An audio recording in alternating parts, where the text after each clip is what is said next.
That's what stress is what it's causing. Yeah. Meanwhile, not being treated. Yeah. Yeah, I know. Insurance at the end of the day. Look at this dude. And his Volvo drivers on his phone, reversing out. I'm looking at him. Don't crash into Simon's car, mate. Yeah, just palm it round, you're alright.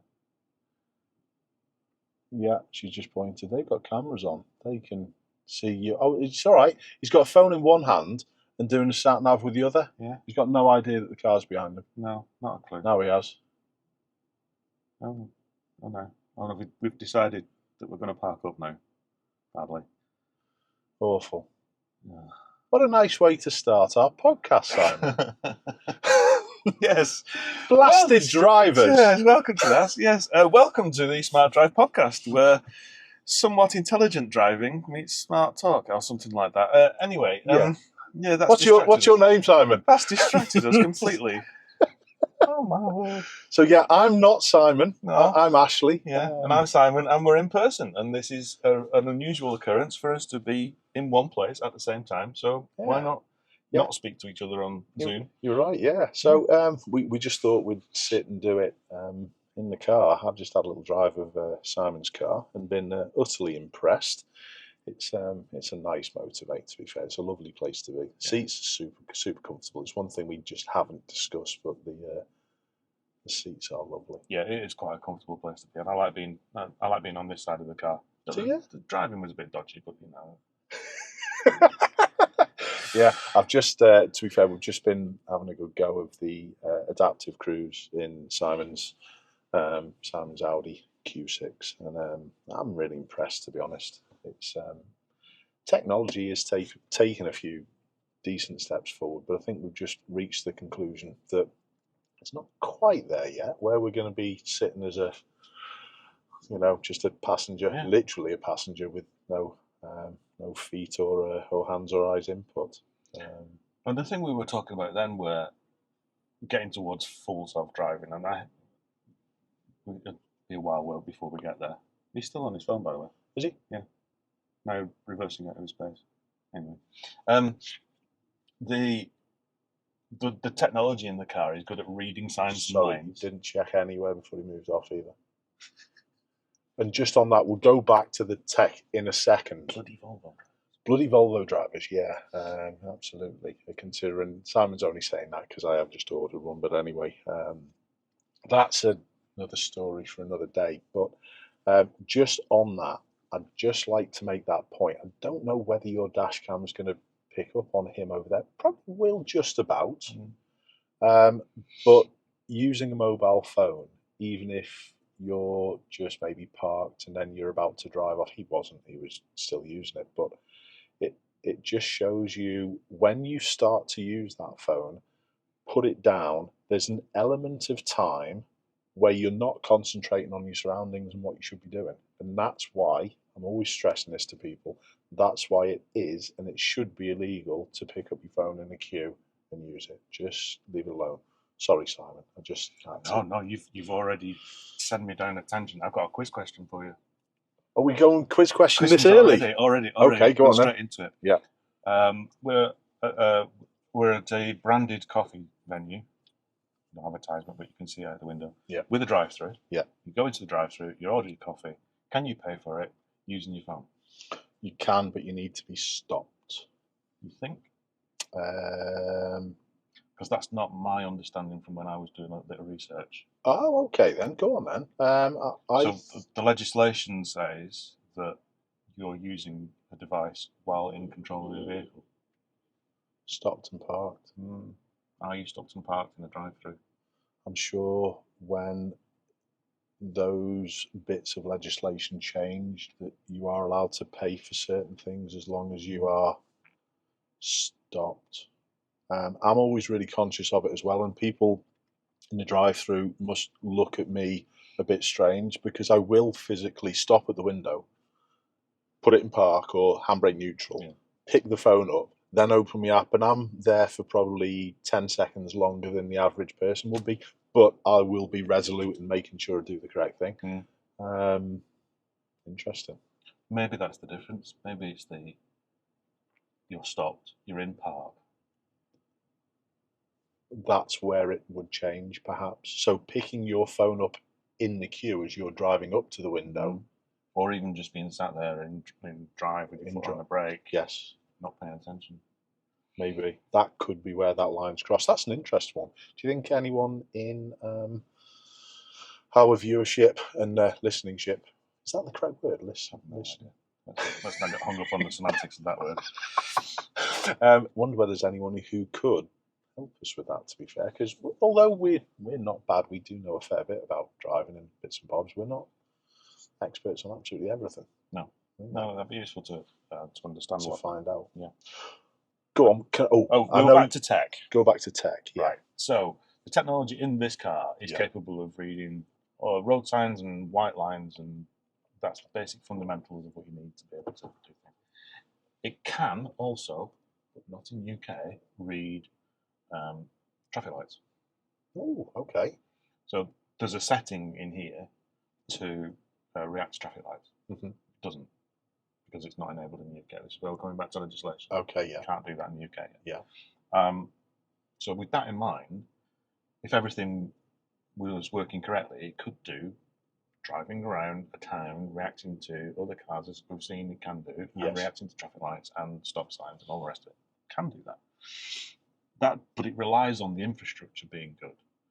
And with the way our roads are not being maintained at the minute, the number of times you see missing white lines or badly done road surfaces after roadworks, this thing will get confused by where they've taken the cat's eyes out from doing temporary roadworks. Start speeding down the road. All of that needs to catch up, and we need to be better at it. And none of that is more obvious when you start driving in a country like France, where they are on it. This thing performs beautifully, much better again, on the autoroutes in France, because they're paid for roads and they're really well maintained, and everything's really good with it. So that's my opinion, is that the technology in the cars will be ahead of the infrastructure. The infrastructure. Interesting, because I think I've said before, one of my sons, he's doing a PhD in artificial intelligence, and the people who he associates with reckon it's not going to be 5 years, 10 years, 15 years, 20 years. They reckon it's going to be 30 odd years before we are in a stage where we just get in a vehicle and it just takes us there. And that's from these people who are doing cutting edge stuff as well. So I think you're right about the infrastructure, though. It is poor. I remember there was a little clip that I filmed and put out where I was saying to Liz, it was famous last words moment in my Tesla, on how good it was. And then it tried to chuck me off at an exit, and I was like, but just on that, just going back to what you were saying about reading traffic lights. So just to be utterly clear on that, the capabilities potentially there for us to sit behind a car in a queue, no problems. The car moves away, we move away. But there's also the capability for it to read a red light, come to a stop at a red light. When the red light changes, then just literally move on again. I'm not sure whether I'd be really comfortable with. I don't know how I'm going to be in the future, to be fair. I think I'll probably stick with what I said of when I retire, I'll just have a bicycle and public transport. But anyway. No, that makes a lot of sense. It's going to come, and it'll a lot of it will come within our driving career. Yes, just think on how far we have come, and even recently said to Simon before that I've just borrowed. Probably a few of my viewers would have seen a few of the videos where I borrowed the Volvo V60, and I wanted to see the comparison between my Volvo V50 that I'm giving away to charity, and where we've come in 13 years. Because although it's a little bit bigger car, the V60 compared to the V50, it really is the base model, isn't it?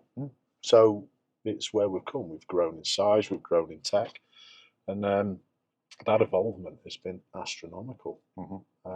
I even thought, whilst I've just been driving this, we had the lend of an Audi Q4 e-tron for 6 months. I'm not going to go into the situation why we had it, but it was a car that we ordered that wasn't correct, that I effectively rejected, and the dealership went, "Go on, and you can have that for 6 months while we order you another one." And the evolvement from the Q4 to the Q6 is staggering. Yeah, and that was only 4 years ago. 3 or 4 years in terms of release dates. Yeah, and it's staggering the difference. I know this is a higher spec model and a higher end model, but the difference is staggering, to be honest. It's quite interesting.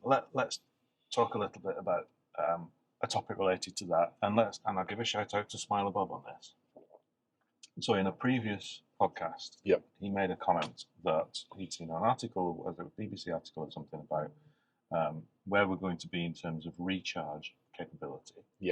Based on where the Formula E are. Because they're doing smash and dash pit stops in Formula E. Where they're doing 10% ads in 30 seconds. What sort of charging rate's that going at, Simon? Do you know? Right, so it's up at the 600 kilowatt. So so 2.5 times what this will do. This comfortably does 270. Yes. So, thanks, Smile Bob. I've done a spreadsheet. Fabulous. So I've done a spreadsheet, and I'll share the details in a bit more detail. But basically, I looked at. So I had the Jag, the I-Pace, which was a 2019 release. Yes. Then the EV6, which was 2021, 22. Yeah. And now this, which was a 2025 car. Yes. So I've seen the advancement, because all three of those cars are similar in terms of where they were compared to the rest of the market. They're kind of at the front edge, but not Tesla. Yes. Yeah. So there was a fair comparison between the three. Yeah. So I've seen the 67 kilowatt hour usable battery in the Jag to the 74 in the Kia to the 100 in this. Yeah. I've seen the charge rates go up from the Jag would struggle at anything. It was supposed to do 100 kilowatt. Very rarely. 70, 80s. Yeah.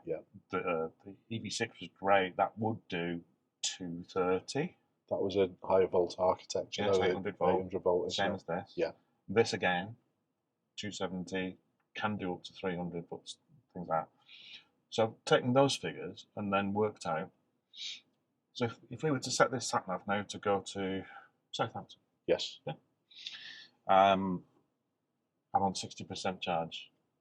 Obviously, the people that are EV naysayers are saying, "Oh, you're going to be using all your battery sat there with the air conditioning on." We're not. But set it to Southampton, it will tell us where to charge. And the ideal charging schedule will be get down to 20%, stop, rapid charge to 80%, go again. On you go. Yeah. So my spreadsheet says, in those three cars, how long would it take to get from 20 to 80%? That's the usable bit. Yes. And in the Jag, it used to be a cup of coffee. Okay. Drinking a cup of coffee. Yeah. Okay. Yeah, that was what it tended to be. Pretty good. In the EV6, you haven't got time for a coffee, but you have got time for a pee. Okay. Yeah. In this, I don't leave the car. Okay. Yeah. Because to get from 20 to 80% at 274, I haven't got time to walk from here to the services and back again, and it's ready to go. Yes. So then I was taking that forward, and the point of this conversation, I agree with Smiler Bob.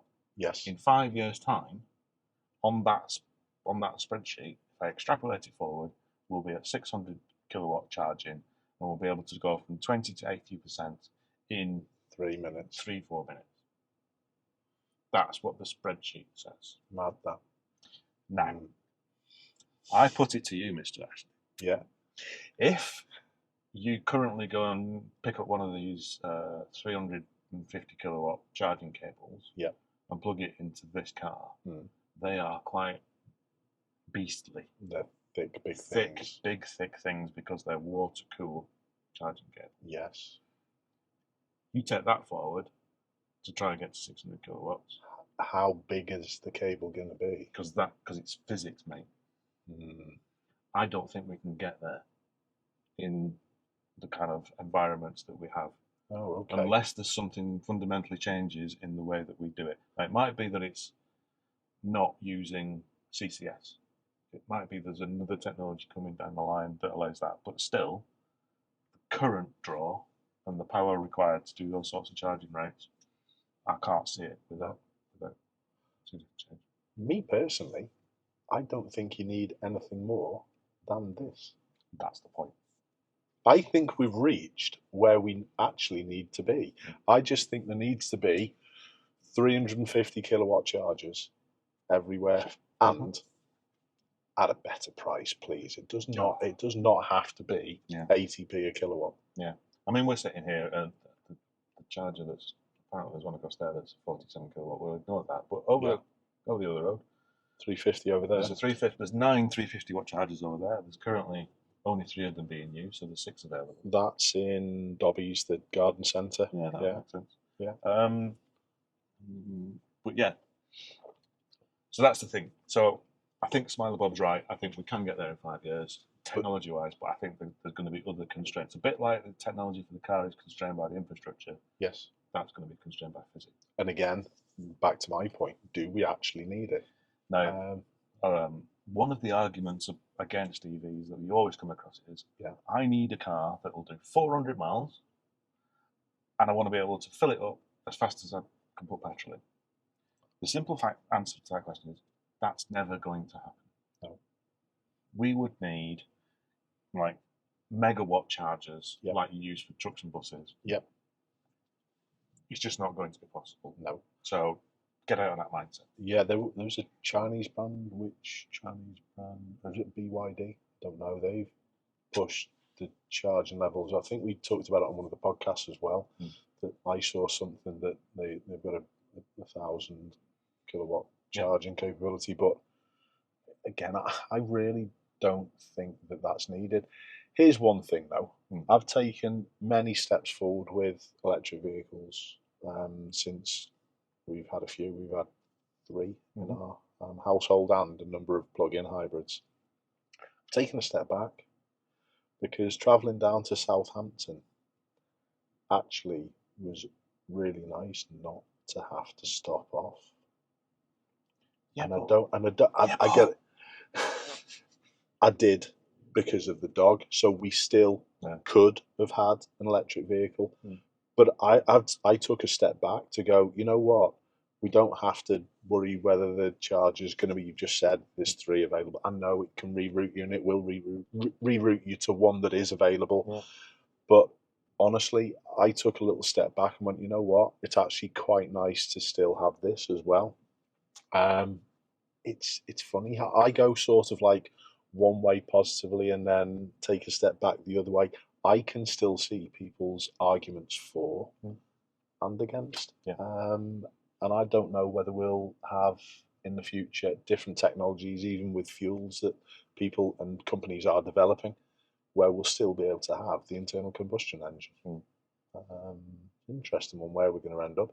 Would you have ever contemplated 20 years ago that we were going to be where we are with electric vehicles, charging infrastructure that we are today? No. I wouldn't have. Not a chance. No. It wouldn't have even crossed my mind. No. So, I mean, 20 years ago, 20 years ago is not that long ago. I mean, no, it's not. We were talking about car history in previous podcasts, haven't we? So, what was I in 20 years ago? Volkswagen Bora, TDI. Yes, I'm trying to think where I would have been. We were all into diesel. 2005. Vauxhall Vectra. It was when I bought my PA55 plate. Yes. Yeah, of course it would be, wouldn't it? Yeah. I bought a Vauxhall Vectra, and that was a 1.9 TDI. So we have come a long way.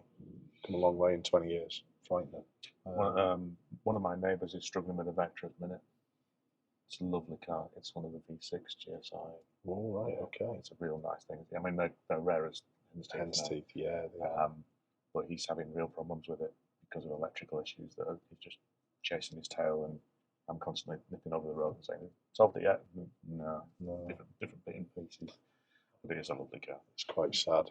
A guy who I know, who actually he helped me with, I had a coolant tank go on my my old Volvo. Just plastic degrades over I time. saw, You I saw the video, yeah. Yeah. And it was Paul, a guy who just lives close to me. And he's got a GSI Cavalier as well that I've always driven past and thought, oh, I'd love one of them. Absolutely love one of them.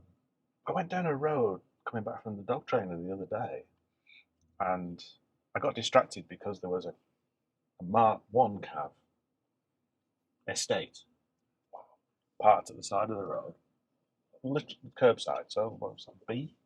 Yeah. Yeah. I'm looking at that, and then I turned back to driving and looking ahead, and there's another one, and then another one, and this guy must have 3 Mark 1 Cav estates, probably 1 running and 2 that he's using to park. Yeah. But they're just on the roadside. Are they? Just they're like stepping back in time. I was going to say it's an old car now, isn't it? B-Reg, I'm trying to think back. It's early 80s, that, isn't it? Yeah. Wow. Yeah. Another throwback. How's your lad getting on with his BM? The iX3. Loves it. Yeah. Loves it. He sparked another thing in my brain. Go on. Battery degradation. Okay. Yeah. Yeah. Yeah. So I'm going to do a little plug now. I've written a LinkedIn article. If anybody wants to look me up on LinkedIn, there's an article on there that uses the latest information about battery degradation provided by one of the national fleet companies. Yep. That I did some work for years ago. Yep. So I feel a little bit integrated into that. But it takes that information about battery degradation in electric vehicles across a huge fleet, and combines it with information about how the national grid is decarbonising. Okay. So let's talk about the EV naysayers saying, "Oh, your batteries will be dead before the car is." Yes. No, they won't. And now we have the evidence to back it up. Okay. But the battery life, if you say that its useful battery capacity, when it gets below 80%, it's probably done. Yeah. 20 years. 20 years to do that. Average use. And the average vehicle is being scrapped at 14. 14, I was going to say it's 14 years. Yeah. So, yeah, I totally agree. So we've got the evidence now to say that the usability, that battery degradation is just not even a factor. Yes, it will degrade over time, but it's not going to degrade at a rate that's going to out-accelerate the useful capacity of the car. Here's a good question then, on the back of that. We've just talked about speed of charging and how that's going to potentially or maybe progress over the next coming years. Most people will understand, especially if they do have electric vehicles, most of our followings would understand the quicker that you charge an electric vehicle, the higher degradation that there's going to be within that battery cell. How is that going to alter and shift going forward if we do try and charge at 600 kilowatts? I think that's probably where the evidence is coming into play here. So before we got this body of evidence, we were looking at snapshots of Tesla as a good example. Yes. Yeah.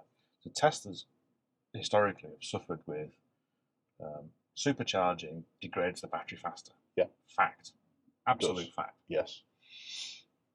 But not anymore. Oh, okay. So what they've got now, because as battery chemistry has changed and battery monitoring systems have improved, yes, the balancing of the cells while rapid charging can happen more efficiently. Okay. And actually the impact of rapid charging is now negligible. Almost negligible. So that's the battery degradation ramps based on whether you rapid charge or you don't, there's almost no difference. I'm really glad I asked that question because I wouldn't have even thought of that, Simon. I wouldn't have even thought of that. Is it down to, I'm just thinking of probably my expertise, and it's not in electric vehicles and charging and infrastructure. Mine's obviously understanding operation of vehicles and where happens when heat is involved. If you took a car on a track, the brakes heat up and it's that heat involved that wears the brakes down. Mm-hmm. But if you just take them just around normal roads, they'll last 100 times longer. Yeah. Is it the same with the battery technology? And is that where the monitoring and the alteration of maybe the power it can cope with is down to heat generally? Heat management is a big part of it. Okay. Definitely.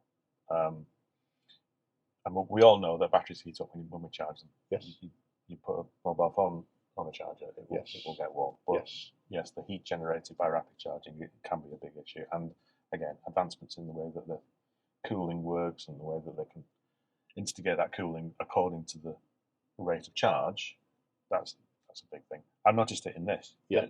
Plug this in at 270 kilowatt and you hear it start to cool the battery, but it's not going mental. Yes. Whereas when you plugged in the Jag or the Kia, the fans were going, it was vibrating, it was really having to work hard to manage the temperature. So they've just got better at it, haven't they? They've just got better. They've got better at it. So we've got that battery degradation thing, but then what people are probably also, you can associate this with the way that the grid is decarbonising. Yeah. So the second argument against electric vehicles that we come across a lot of the time is it's not zero emissions, is it?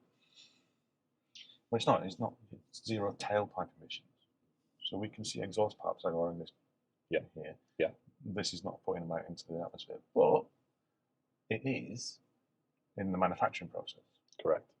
So I've also done a bit of analysis. Can you turn the car back on, please? Actually. Just okay. So we don't overheat. So the second piece of analysis is how long does it take when you buy an electric vehicle to pay back that carbon debt? Yes. When I did it, when I had the Jag, so we were talking 2020, I did it, we were estimating about 18,000 to 25,000 miles worth of driving. Yes. You needed to do in your EV. Yes. Before you paid back the carbon deficit from the manufacturer. Okay. Right. The grid has decarbonised so much now, so we've got so much more renewable energy in the grid. Yes. That distance is coming down and coming down and coming down. What I would have instantly assumed, and assumption's the mother of all F-ups, as they do say, I would have assumed that would have been the other way, with you just even mentioning the size of the Jag battery compared to the 100 kilowatt battery with this.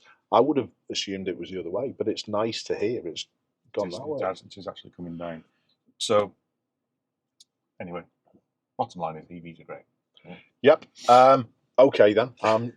Again, I've taken a step backwards with this, and it's a good point. It's a different side of not necessarily an argument, but a discussion that people will have.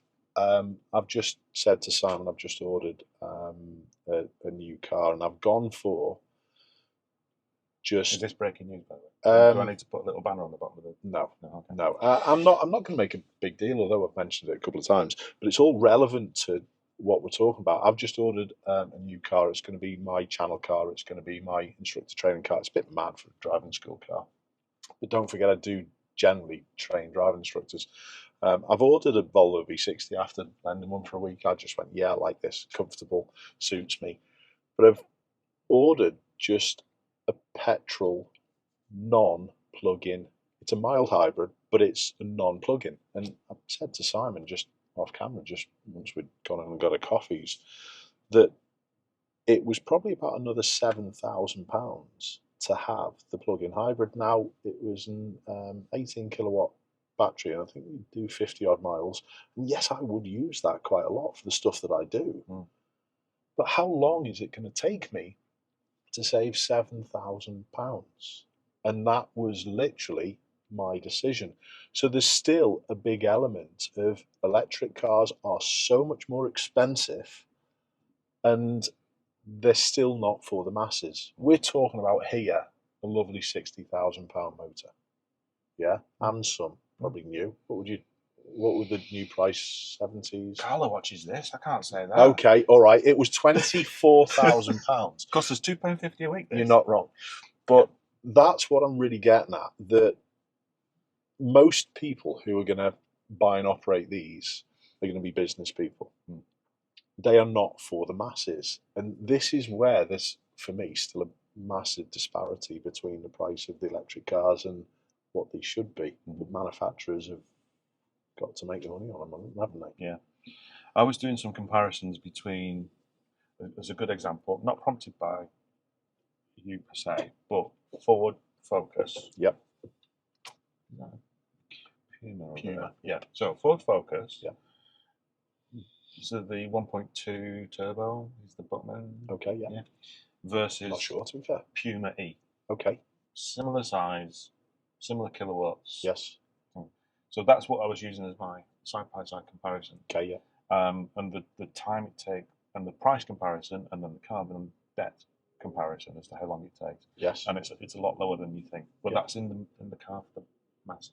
Yes. That's in that space. Yeah. So I don't think it takes that long to pay it back.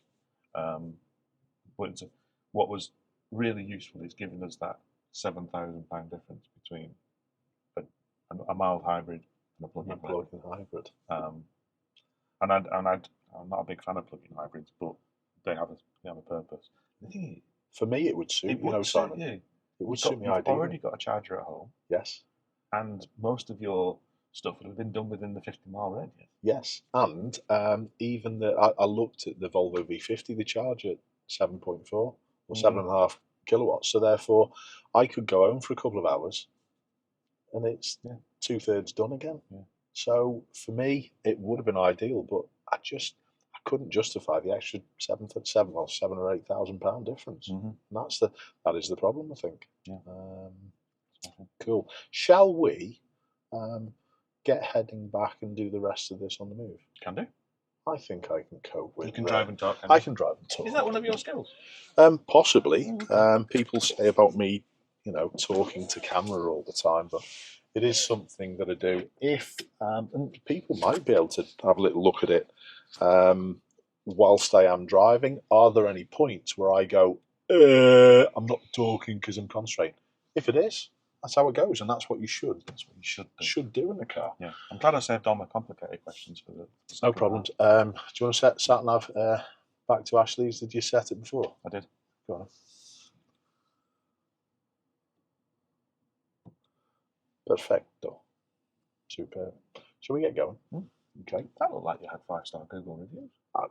Apparently we do. I've had a little issue with that over this last week, to be honest. My website was hiding loads of email contacts that we weren't getting through. I was thinking, do people not like us anymore? So I've had a little tweak with that with my settings over the last few days, and they're flooding back in. I thought we were suddenly, rubbish. But anyway. Do you find complete tangent? Do you find my emails going to spam a lot? No. No. Okay. No. To be fair, I think you've realised with me, Simon, that I am that chocker. That I don't get a chance to read them. If I was honest, I have. I'm just like, I have a genuine problem with my emails going into spam, but that's just because of the way I've got it set up. Okay. That's better. Anyway, another link to your content for the stuff you've just done with Courtney. Oh yeah, Courtney's a lovely guy. To be fair, I really enjoyed my time with Courtney. So I saw a couple of the comments that a few people said that it was as if we'd known each other and it was just like mates talking. To be honest though, Simon, I think we've sort of always been the same. From the first time I met you, and all the way through, we just talk crap for England, to be fair, mate, don't we? But yeah, go on. It was really interesting to see some of his viewpoints. No. That's okay. I'm not going to crash your car, Simon. Don't worry. Got it covered. Go on. Some of his viewpoints or my viewpoints. No, some of his viewpoints, because of he's coming at it from the Australian point of view and what the differences are. Yeah. So I got onto the Google again. Yeah. And started looking at what are the differences around the world. And apologies, I'm going to read from my phone here. That's all right. Yeah. So, generally considered to be the hardest, most difficult place to get a driving license. Where would you? I would instantly say Germany. Yeah. I would instantly say. Am I correct? No. Nowhere near. Yeah. Okay. Doesn't even feature in the top 5, Germany. Doesn't it? No. You know what? Scandinavians. No. No. I don't know, because I know they do have to have Careful of that saying taxi again. And obviously the Audi in front, pocket of space again, just saves the day all the time. I'm lost, Simon. Got no idea. Japan. Wouldn't even cross my mind, to be honest. So the reason is, Japan test is considered one of the most difficult. To get a license, you'll need to attend a mandatory driving camp, pass a theory exam with a perfect score on a practice route, and then take a practical exam in a real course where you can fail instantly for even a minor mistake like driving more than 19 miles an hour on the speed limit. I think that should be 1.9. But probably, I was going to say 19 miles. You're okay. You're only doing 18 over. You're fine. China's next. Okay. One of the most comprehensive theory tests. You must memorise 1,000 questions to pass the 100-question exam. And then the last one on here was Croatia. New drivers must complete between 70 and 100 hours of mandatory driving school training. That'd be good for your pocket. Yeah, it would. Wow. I wouldn't have even placed any of them anywhere near the top. It was interesting speaking to Courtney about their 120 hours, and it changes and it can be signed off by parents and bits and bobs. But do you think we'll ever get there with the UK? Do you think they'll do that in the UK? Can't see it. No, I can't see it either. I can't see it. In case anybody's not seen the video, the first video with Courtney, he was talking about the duration of the test that you've got to do in order to get your permit. You've got to do a lot of reading before you get to take the test. Yes. I did the test blind. Yes. And passed. Okay. But 96%. That's good going as well, to be fair. I dispute the 4%. Do you? Yeah.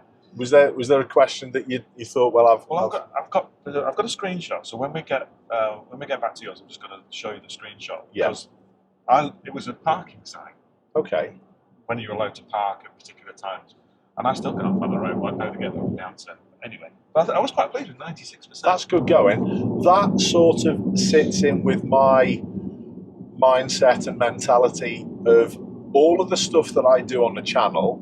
Yes, it's from the UK, but there's elements of it that I get emails from people different sides of the planet that go, Ashley, your pocket of space, we've mentioned it a few times even today, that works, and it just saves you from bothers and then de-escalation of things. That's obviously going to be a positive thing, but I think driving's driving, really, isn't it? It is. There was quite a lot of questions on that test about priority at different shaped crossroads. Oh, okay. Which was quite interesting because some of them were not quite what you would expect. Yeah. And they were put in certain scenarios. So they must have, I'm theorising, they must have quite a lot of unmarked crossroads. Okay. That they have to deal with. Yeah. So that's what I was coming to. One thing, just while we're here, I had someone the other day, I was coming back from Speak, done a lesson observation, someone zoomed straight across those solid lines. How would that sit if that was reported to the police? I did not report it. It did cross my mind to go, it was terrible little bit of driving. But how would that sit if that was reported, Simon? What do you think? I don't think anything would happen as a result of it because the police have got much better things to be doing than having a word with somebody over there. Okay. But that doesn't mean you can do it. Interestingly, I've got a video planned this weekend that people are already going to be able to they would have seen by the time this goes out, but it's slightly different. The police will prosecute for going over those. Yeah. So will your car here? I know people can't, if they're listening, won't see it. So it's picked up to 50. And then it will. I just feel a little bit feel it just changed the regen. Yeah. And I was doing, for the people who are just listening, I was doing a 55 coming to that 50 sign, and I did it purposefully because it was something that myself and Simon on the previous video didn't talk about. We just wanted to give it a go. There's one bit of the journey when we go up to the father-in-law's that I'm really impressed with when he does it. Yeah. You've got a national speed limit country road. Yeah. And as you come over a bridge, which is actually over the main A66, yeah. you've got quite a steep downhill. Okay. Now, if I come off at 60 as I come off the bridge, Yeah. going down the hill, it will maintain the 60. It won't pick up speed. Oh, that's good. Yeah? But then as you come into the next bit, you're coming into a 30, and it hits the 30 at 30. Absolutely spot and on. I've done Nothing with the car. for almost 3/4 of a mile. I've not touched anything. It's good going. It's just That's too good far. going. Yeah, I like stuff like that as well. I really do. Whether you realised it or not, it had got confused by the lack of national speed limits. Yes. Yeah. No, not stupid, but it still shows that we've got to be still in charge. Systems are there to help. All good. Is there anything else on your list? Yeah. So I was then moving on to strange driving rules. We've already talked about, can you use your mobile phone to pay? Yes. At a drive-thru. Yes. We want help on that one to see whether that's true. Yeah. One of the other ones that's in the UK that I remember from my youth. Yeah. Is it an offence to slash a pedestrian? It is, I think, but you will get away with certain aspects of it. If it's purposeful, I would probably say. Yeah. I think I've covered that in the past in the different scenarios, if I was honest. Yeah. So it's the intentional bit that's the purposeful. Key, yeah. Right. So that's we should all be familiar with some of our UK laws, but I went around the world then. Okay. Trying to find some weird stuff. Cool. You'll like this. In Russia. Wow. Okay. Yeah.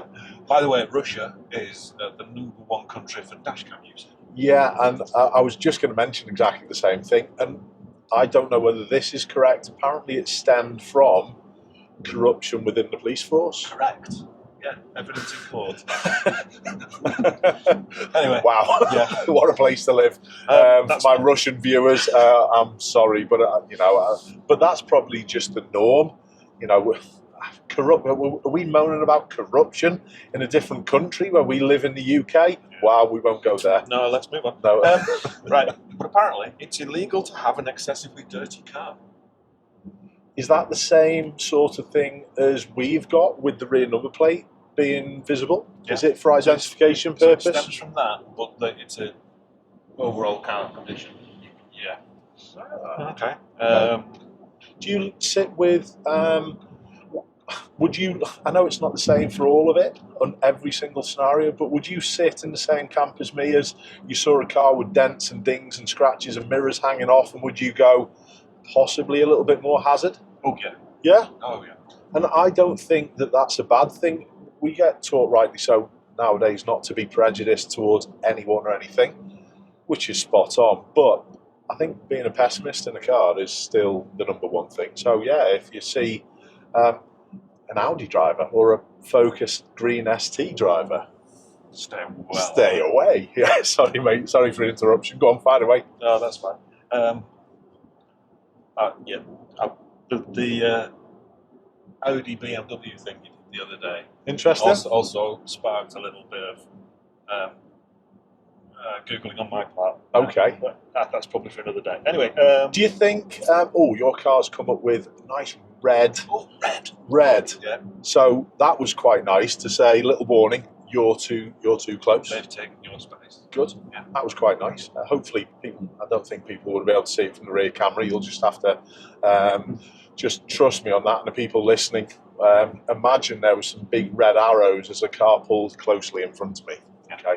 So yeah, the Audi and BMW thing. I hope that didn't come across. I don't think it did. I paid a little bit of attention to not coming across as prejudiced in any particular way. A little bit of fun, to be honest. A little bit of fun. It's playing to the stereotypes. Yeah. I don't think that sometimes helps, though, playing to stereotypes, though, Simon. So that was a concern of mine when putting that together. But we are going to do it with all sorts as well over the next coming months. Go on. So what did that lead you to with Audi versus BMW? I've got another article that I was considering writing around breaking that stereotype even further. Okay. I've got some information from the National Insurance Database about the propensity of Audi and BMW used to be involved in accidents at fault. Interesting. And it's not as damning as you think it would be. I would have expected that, your answer to be like that. Yeah. So I'll bring it into the next part if you don't mind. No, of course. There's one thing that I think, and I don't know whether there's got to be some correlation somewhere down the line.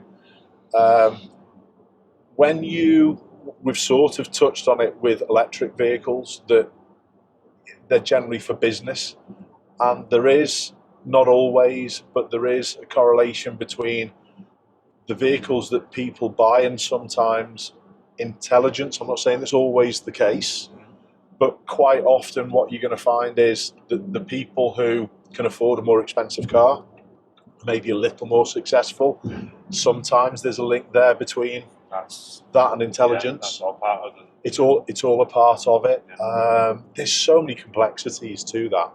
Sorry, I'm interrupting you. No, that's fine. It's good, an interesting topic.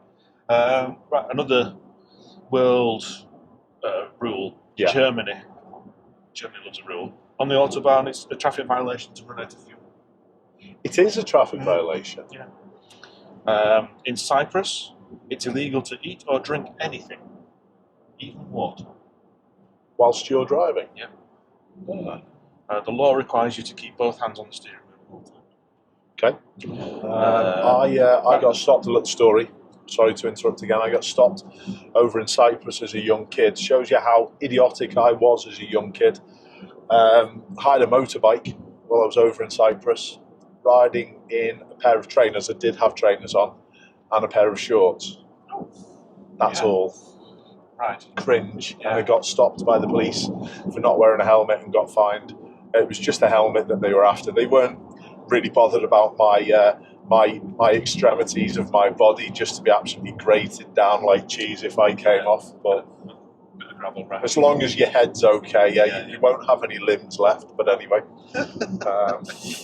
I look back at some of the stupid things I did as a young kid, Simon, and I cringe. However, honestly, please, everyone, just listen to mine and Simon's stories, not with the mindset of, oh, let's go and copy, but just take our experiences and just please don't do the same. No, we learn from our fallacies in the past. Absolutely. Yeah. Right, let's have a couple more of these and then we'll finish up. Spain, I like this one. As a glasses wearer myself, yes, you have to carry a spare pair. Makes total sense. Absolutely makes sense. I know. You know about the memberships to my channel, and Simon, you're still a member as well. I think in the part 2 stuff. Yes. And thank you to everyone who is still supporting me in that way. There was a little bit of the instructor training stuff that I did with an instructor the other week, and I just want to talk about this story. And it's really important that we had a situation where I was talking about forward planning for an instructor, and it's even more important than it is when you're driving, because you've got to be ahead enough from that seat, not just dealing with the red taxi here to the left, but what's going on up at the light, so you give this student enough time to do it. Yeah. And the training instructor, Sabrina, who I was teaching, was perfectly able to read a number plate at the required distance, and it's longer for the ADI Part 2 test. She was totally fine with her eyesight, but she is a glasses wearer, and I worked out that she wasn't able to focus quite far enough to be ahead far enough to then be able to ask the student the correct questions at the appropriate time to give them a chance. So just on that nice little stat that you said about Spain having a second pair, I would also say to people, look, if you wear glasses and your glasses allow you to sharpen things up way beyond that distance you need to read a number plate, please still wear them. Yeah. It's such an important safety point. Yeah. Sorry to go on that little sidetrack. It's an important one. For years, I would have been okay. I would have been carrying a spare pair because I would have always had my prescription sunglasses in the car. Does that count as well, sunglasses, as far as you... I don't know, but it would have... in the emergency, if I broke my glasses, then I could have put my sunglasses on. Yes. Unless I was driving at night. And squint a bit. Yeah. But I don't know because these are reactors. So I don't carry them. So if I am, and I do go long distances, if I'd gone to France and broken my glasses, what would I have done? Yeah. So it's an interesting point, that one. Yeah. Coming back to your Cyprus story, this is in Thailand, yes, legally, you have to wear a shirt while driving. My man boobs going to be off-putting for people, are they? I think it applies to everybody, not just you. Okay. But that's one of the other strange rules I came across. Interesting. There's some good ones. They must have reasoning behind it, but it's like a lot of the rules that we have in the UK, not just driving rules, but there's some really strange ones that go back for hundreds of years as well. Yeah. There's some good stuff there. Where'd you find these? You just go on Google and just type in a particular thing. ChatGPT. You Chat GPT user? That and Gemini. Gemini. Yeah. Gemini's getting better. The whole AI conversation, we could chat for hours on. Yeah. Particularly in my line of work, it's becoming quite prevalent. And again, back reference to, I released an article on LinkedIn last week, I think it was. Yeah. When most people are talking about AI, what they actually mean is IA, intelligent automation. Yes. It's not actual AI, it's just a better way of automating things. Yeah. Speaking of dents and scrapes and things, there's an Amazon van passing us now. And we're looking at the bus as well. So yeah, I'm looking at my little pocket. Come on, bus, are you actually going to come out? I have to try and get out now. I've captured a clip just on the way to yours, actually. Oh, okay. Bus driver pulling into a stop, and I'd already seen that there was a bus stop. Yeah. Used his hazards. Driver change bus stop. Probably. But all he did was just put his hazards on to stop. Did he carry on after that? Because I see that quite a lot here. For example, on glasses. Yes, I'm already dealing with broken down car and getting. Sorry, I'm telling you how to drive. No, you're okay. You're okay. But yeah, I see it a lot in Liverpool as well. I wonder if it's a local thing because I've never seen it anywhere else. I've seen it a lot in Liverpool where it's a little bit more than a broken down car. Yes, it is. It's somebody who's very broken down. Yes, that's right. That's quite. For our listeners, it's a hearse. It's a hearse, yes. Loading. Absolutely. But yeah, I forgot my train of thought. What were we talking about? Buses. Buses, yes, buses hazards. It's a common thing in Liverpool as well to park in when there's a driver change bus stop. So they'll put the hazards on to stop the following bus from then getting too close and leaving themselves enough room to get out. Right, okay, that makes sense. But no, this was instead of signalling left to say he was pulling in, just whack the hazards on. I'll have to check the rear camera to see whether he stayed. Probably would be that, to be honest. So was that in Liverpool as well? That was just a couple of miles further on from. Yeah. All good. Anything else that you need to talk to us about today, Simon? No, that's been a good chat. It's quite an interesting one to do it while we're driving as well. I like that sort of like hybridness, hybrid nature of what we've done there. We've come up with some good stuff as well. Yeah. I hope our viewers and listeners appreciate the change in scenario. Yeah. And I'd just like to say, just before we do finish as well, I'd also like to thank you as well, Simon, on behalf of someone who I know, who, after listening to our last podcast and your public service announcement, had exactly the same situation and was on it. Yeah? Oh, okay. They were on it straight from the off. So much appreciated. Be careful of scams when you are buying or when you're selling a car. But yeah, that was Robert over in Manchester. He'd like to pass on his thanks for you highlighting it, Simon. So these chats that we do have, they are useful. Sometimes it's not just in nature. No, they are useful. They do help people, and it just fits in perfectly with my driving education stance. So. Big thanks to you, Simon, because you do so much work in the background to aid these podcasts and allow them to flow in the way that they do. I do very little work, peeps. I just turn up and just talk absolute rubbish, but it's Simon that puts a lot of this together Again, thank you coming up with the topics on your phone. I know it eats into your already busy lifestyle and schedule, but thanks, Simon. No, much appreciated. I enjoy it, and as long as we enjoy it, and as long as we're providing the service to some people, then good. Absolutely, we'll keep doing it. Yeah, we've made some references back to other comments that people have made and some feedback. Again, we appreciate it.